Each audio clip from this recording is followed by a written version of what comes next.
बिस्मिल्लाहिर्रहमानिर्रहीम। Hello friends, कैसे हैं आप लोग? आई होप इंशाअल्लाह खैरियत से ही होंगे।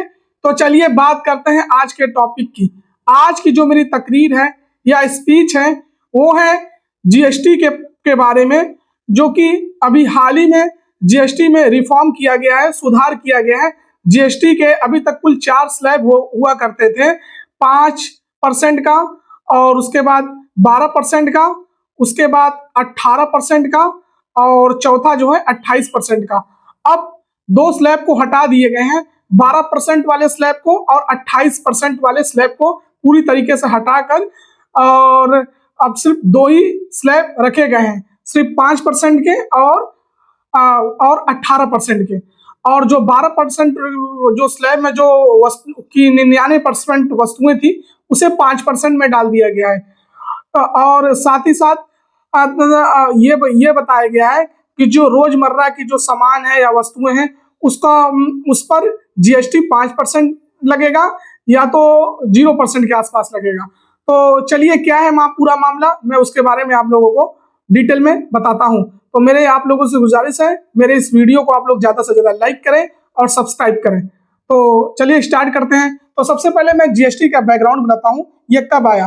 देखिए, जो जीएसटी आया वो इसके लिए जो संविधान में संशोधन किया गया वो 101वां कॉन्स्टिट्यूशनल अमेंडमेंट 2016 था, और इसे पूरे भारत में जो लागू किया गया जीएसटी को 1 जुलाई 2017 को प्राइम मिनिस्टर मोदी साहब ने रात के 8 बजे से में 8 बजे ऐलान, जैसा कि वो करते हैं, उन्होंने ऐलान किया कि अब 1 जुलाई 2017 से पूरे भारत में जीएसटी लागू होगा। तो वैसे लागू हुआ। तो अब उसको लाने के लिए संविधान में क्या संशोधन करने, क्या क्या आर्टिकल आए। तो जब 101वां कॉन्स्टिट्यूशनल अमेंडमेंट 2016 किया गया तो उसमें संविधान में जो आर्टिकल ऐड किया गया वो 246A जोड़ा गया। उसमें यह कहा गया कि केंद्र सरकार और राज्य सरकार जीएसटी से संबंधित कानून बनाएगी मिलकर, आपसी सहमति वगैरह से, रजामंदी से। और इसमें कहा गया आपसी सहमति से, और साथ ही साथ 279A भी जोड़ा गया, यानी 279A जोड़ा गया। इसमें बताया गया कि एक जीएसटी परिषद बनेगा, जीएसटी परिषद यानी जीएसटी काउंसिल बनेगा, और परिषद बनेगा, और ये एक संवैधानिक कॉन्स्टिट्यूशनल बॉडी होगा। और इसमें कहा गया कि इसमें इसका जो जीएसटी परिषद है इसका जो चेयरमैन है, अध्यक्ष होगा, वो केंद्रीय वित्त मंत्री होगा, और सभी राज्यों के मंत्री के, सभी राज्य और केंद्र शासित प्रदेश के जो वित्त मंत्री हैं या जो भी अन्य मंत्री होंगे, अगर जो भी राज्य सरकार भेजेगी तो उसमें वो इसके सदस्य होंगे।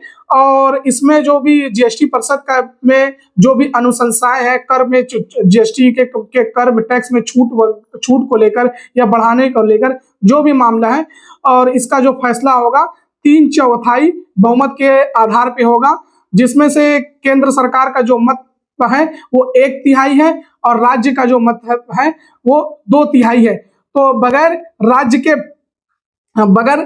के वोटिंग किए, बगैर राज्यों के शामिल हुए, ये इस जीएसटी काउंसिल में जो भी कर में छूट करना है या बढ़ाना है या जो भी संशोधन इसमें करना है तो बगैर राज्यों की सहमति के नहीं हो सकता। और ये एक तरीके से बेहतरीन नमूना है इंडियन भारतीय संघवाद का, यानी इंडियन फेडरलिज्म का, कि केंद्र और राज्य सरकार दोनों मिलकर एक साथ मिलकर आपसी सहमति से ही कानून बना सकते हैं। यह था जीएसटी परिषद, जो मैंने थोड़ा सा आपको डिटेल में इसके बारे में बताया। अब मैं साथ ही साथ अब आपको बताऊंगा कि जो नया जीएसटी स्लैब है 5% का और 18% का, उसमें क्या क्या वस्तुएं रहेंगी, उसके बारे में मैं आप लोगों के सामने चर्चा करता हूं। तो चलिए मैं बताना शुरू करता हूं।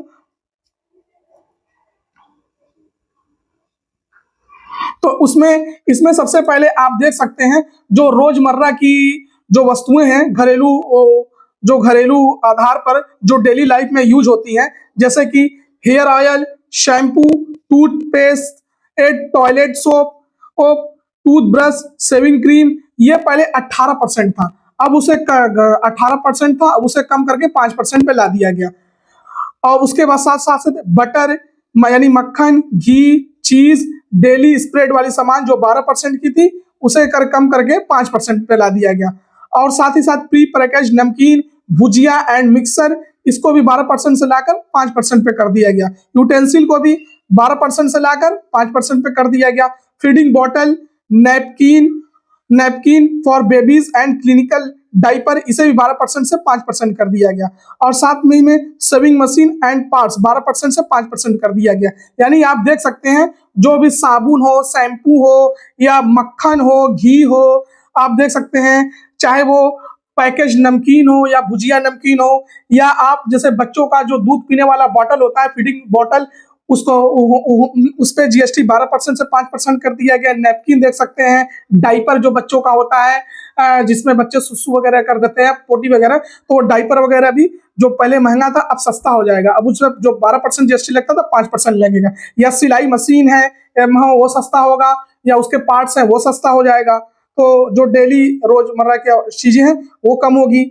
और अब उसके बाद हम लोग देख सकते हैं जो दूसरा जो कम किया गया है वो किसान farmer uplifting farmer and agriculture, यानी किसान कृषि पर और कृषि और किसानों के लिए जो उनके काम की चीजें उन पर टैक्स को कम कर दिया गया है। आइटम क्या है, जैसे tractor types and part, tractor हुआ या ट्रैक्टर का पार्ट हुआ, वो पहले जैसे ट्रैक्टर का जो टायर है और पार्ट्स वो पहले 18% था, अब उसे 5% कर दिया गया है। और खुद ट्रैक्टर हो जो 12% का टैक्स लगता था, अब उस पर 5% जीएसटी देना पड़ेगा। स्पेसाइड बायोपेस्टिसाइड यानी कीटनाशक वगैरह वो 12% था, अब 5% लगेगा। Drip irrigation system and sprinkler irrigation, यानी सिंचाई से संबंधित जो भी इंस्ट्रूमेंट वगैरह है, ड्रिप इरिगेशन जो जमीन के मिट्टी के नीचे से बिछाया जाता है वो सीधे जड़ में पानी देती है। स्प्रिंकल इरिगेशन जो फुहारा टाइप में होता है सिंचाई के लिए, वो जो उसका इंस्ट्रूमेंट है जो 12% था 5% उस पर लगेगा, यानी सस्ते हो गए हैं। एग्रीकल्चर हो या हॉर्टिकल्चर या फॉरेस्ट्री मशीन, एग्रीकल्चर से संबंधित जो भी मतलब कि मशीन्स वगैरह हैं वो सस्ती हो जाएंगी, 12% से 5% पे आ जाएंगी। चाहे कल्टीवेशन हो, चाहे हार्वेस्टिंग हो, चाहे थ्रेसिंग हो। हाँ, कल्टीवेशन वगैरह जैसे कि या हार्वेस्टिंग वगैरह जैसे कि जो फसल है उसकी कटाई के लिए, या थ्रेसिंग वगैरह जैसे कि धान से चावल निकालना, ये सब जो मशीन पे 12% जीएसटी लगता था अब उससे 5% जीएसटी लगेगा। अब बात करते हैं हम लोग दूसरे क्षेत्र में, हेल्थ केयर सेक्टर में क्या रिलीफ हुआ है। तो हेल्थ केयर सेक्टर में आप देख सकते हैं individual health and life insurance में, यानी स्वास्थ्य बीमा और जीवन बीमा पर जो 18% का, यानी बीमा पर जो 18% लगता था अब उस पर 0% का लगेगा जीएसटी। देख सकते हैं यानी कितना सस्ता हो गया। थर्मामीटर वगैरह जो हम 18% लगता था अब उसमें 5% लगेगा, क्योंकि बहुत से लोग क्या करते हैं थर्मामीटर अपने पास ही रखते हैं, वो महंगा होता है, अब उस पर 5% लगेगा तो सस्ते मिलेगा ताकि सभी लोगों की पहुंच तक हो। मेडिकल ग्रेड ऑक्सीजन है वो कितना 12% लगता था, वो 5% लगेगा। आप और डायग्नोसिस किट एंड रिजेंट्स 12% लगता था, 5% लगेगा। ग्लू मीटर या टेस्ट स्ट्रिप है 12% से 5% पे चला गया। करेक्टिव स्पेक्टेकल्स 12% से 5% लगेगा इस पर। तो देख सकते हैं हेल्थ सेक्टर में भी काफी रिफॉर्म किया गया है, इसकी भी मतलब कि जो भी आइटम्स है इस पर भी जीएसटी अब कम लगेगी।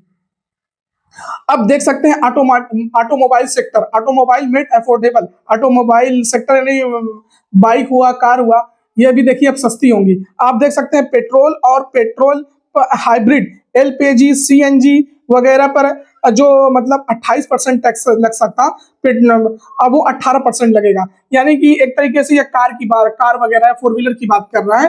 तो अब आप देख सकते हैं जितने भी 1200 सीसी तक का जो भी पेट्रोल या पेट्रोल हाइब्रिड मतलब इंजन वाला कार वगैरह या 4 व्हीलर होगा, वो 1200 सीसी तक पेट्रोल से जो संबंधित है उस पर 28 के बजाय अब 18% जीएसटी लगेगा, ताकि जो और लोग भी जो नहीं परचेस कर पाते हैं वो भी खरीद सकें। और अब डीजल हाइब्रिड कार कितना दिया है 1500 सीसी तक, यानी 1500 सीसी तक के जो भी कार है उसमें 28% के बजाय अब कितना लगेगा 18% लगेगा। ठीक, अब 3 व्हीलर्स व्हीकल के बारे में बात करते हैं। 3 व्हीलर्स व्हीकल में जैसे ऑटो वगैरह हो गया, ऑटो टोटो वगैरह, वो कितना पहले 28% लगता था अब 18% लगेगा, जिससे कि जो भी मतलब कि मजदूर वगैरह वर्ग है वो बड़े आसानी से परचेस करके ऑटो चला सके, अपनी जिंदगी का गुजारा कर सके। और मोटरसाइकिल बाइक वगैरह देखिए देखिए इसके का 300 300 सीसी और बिलो यानी इस पर सानी की मोटरसाइकिल जो है 350 सीसी तक पर जो टैक्स था वो 28% से 18% कर दिया गया है। मतलब कि 350 सीसी तक जो भी बाइक होगा उस पर जो जीएसटी लगेगा वो 18% लगेगा, और 350 सीसी से ऊपर वाले जो बाइक है उस पर फिर अपना 40% लगेगा। मैं वो भी आगे बताऊंगा। और साथ ही डीजल से जो चलने वाली कार है जो 1500 सीसी तक उस पर 18% लगेगा। अब 1500 सीसी से ऊपर हुआ तो उस पर भी 40% लगेगा। या पेट्रोल संबंधित कार वगैरह हुआ 1200 सीसी तक, मैंने बताया कि 18% लगेगा। 1200 सीसी से ऊपर हुआ तो उस पर 40% लगेगा। मैं बताऊंगा उसके बारे में। Motor vehicle for transport of goods 28% से 18% लगेगा इस पर। अब बात करते हैं एफोर्डेबल एजुकेशन भी अब सस्ता होगा। जैसे मैप हुआ, एजुकेशन मतलब जो आप मैप लेते हैं, जैसे इंडिया का मैप हुआ, वर्ल्ड का मैप हुआ, चार्ट पेपर हुआ, ग्लोब हुआ। जैसे ये मेरा ग्लोब हुआ, ये 12% था, अब नील कोई टैक्स नहीं देना है, बहुत आसानी से आप परचेस करते हैं। पेंसिल हुआ, बच्चों जो स्कूल में लिखते हैं, पेंसिल हुआ, शार्पनर हुआ, क्रेयन हुआ एंड पास्टल्स हुआ। तो अब ये इन सब पे शार्पनर वगैरह, कटर वगैरह 12% था, 0% लगेगा, नील हो गया 0%। Exercise book and notes books, किताब हो या कॉपी हो, उस पर भी 12% से अब 0% नील हो गया, 0% कोई टैक्स नहीं देना, जिससे आम सभी लोग उसको परचेस कर सकते हैं। इरेजर हुआ, रबड़ हुआ, 5% लगता था, 0 नील कोई टैक्स नहीं देना। ये बहुत अच्छी चीज है कि मतलब एजुकेशन पे ये कम किया गया। अब मेरी गवर्नमेंट से ये भी डिमांड है, जितने भी प्राइवेट स्कूल है वो काफी महंगे फीस लेते हैं। मैं सरकार से ये भी चाहूंगा उसको रेगुलेट करने के लिए कोई एक अच्छा कानून लगा है कानून, लेकिन वो उतने अच्छे नहीं है। ऐसा कानून लाएंगे मतलब कि कम से कम मतलब कि पैसे में सभी लोग तक वो अच्छा क्वालिटी ऑफ एजुकेशन पहुंच पाए। और साथ ही साथ जो सरकारी स्कूल है, सरकारी स्कूल में जो एजुकेशन की अच्छी नहीं दी, क्वालिटी ऑफ एजुकेशन नहीं दे, उसको बेटर बनाए। जैसे दिल्ली का उदाहरण आप दे सकते हैं। अब दिल्ली का उदाहरण या आप अमेरिका का उदाहरण देखिए, वहां पर हेल्थ सेक्टर और एजुकेशन सेक्टर बिल्कुल फ्री है, एक तरीके से बिल्कुल फ्री है। तभी तो अमेरिका आज अमेरिका है, क्यों विश्व गुरु है। वहां पर ये नहीं कि गरीब का बच्चा सरकारी स्कूल में पढ़ेगा, अमीर का बच्चा प्राइवेट स्कूल में पढ़ेगा, ऐसा नहीं है। वहां पे समानता देखेंगे, यानी सरकारी स्कूल में भी गरीब और अमीर के बच्चे बराबर एक साथ एक ही टेबल पर बैठकर क्वालिटी एजुकेशन लगते हैं। तब आज अमेरिका है, तब आज वो वर्ल्ड पावर है। जब तक हम अपने एजुकेशन सिस्टम को अच्छा नहीं कर पाएंगे तब तक हमारे युवाओं का स्किल डेवलप नहीं होगा। जब स्किल डेवलप नहीं होगा तो हमारे यहाँ अच्छे डॉक्टर नहीं पैदा होंगे, अच्छे साइंटिस्ट नहीं पैदा हो पाएंगे ना। तो अमेरिका क्यों? क्योंकि उसको बस नॉलेज है। हमारे पास क्या है? नॉलेज की कमी है। तो उसको आगे बढ़ाने के लिए मैंने जो बताया, एजुकेशन सेक्टर को, स्किल सेक्टर को अच्छा करना होगा, उसके लिए उसको फ्री करना होगा, क्वालिटी उसका बनाना होगा, तब जाके आप कर सकते हैं, तब वर्ल्ड पावर पर्सन, अन्यथा नहीं बन सकते आप, ये जान लीजिएगा। अब हम बात करते हैं सेव ऑन इलेक्ट्रॉनिक एप्लीकेशन, मतलब इलेक्ट्रॉनिक एप्लियंस। आप एयर कंडीशन यानी एसी पर जो लगता था टैक्स 28%, अब उसे 18% कर दिया गया है। टीवी पर, television, LED and LCD TV पर 28% से 18% कर दिया गया है। मॉनिटर यानी कंप्यूटर का जो मॉनिटर हुआ है, प्रोजेक्टर हुआ, जो प्रोजेक्टर सर स्कूल वगैरह में पढ़ाते हैं, स्कूल में और भी जगह जैसे मिलिट्री वगैरह में प्रोजेक्टर कई जगह इस्तेमाल होता है, तो उस पर 28% लगता था, अब 18% लगेगा।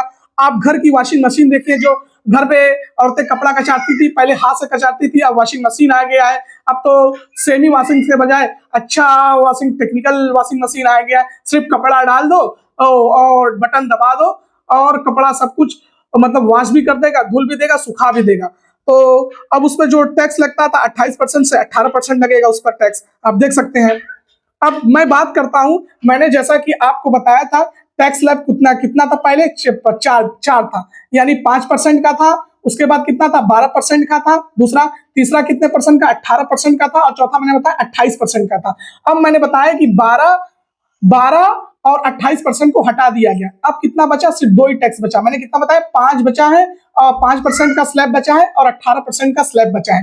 अब मैंने बताया, लेकिन एक 28% वाले जो सामान था, 28% वाले को हटाकर उसकी जगह एक 40% का नया टैक्स लाया गया। उसमें अब एक तरीके से अब कहा जाए तो कुल 3 टैक्स स्लैब हो गए। पहला 5% का, दूसरा 18% का, और तीसरा 40% का टैक्स स्लैब। अब 40% के टैक्स स्लैब में आप जानते हैं किस वस्तु को रखा गया है?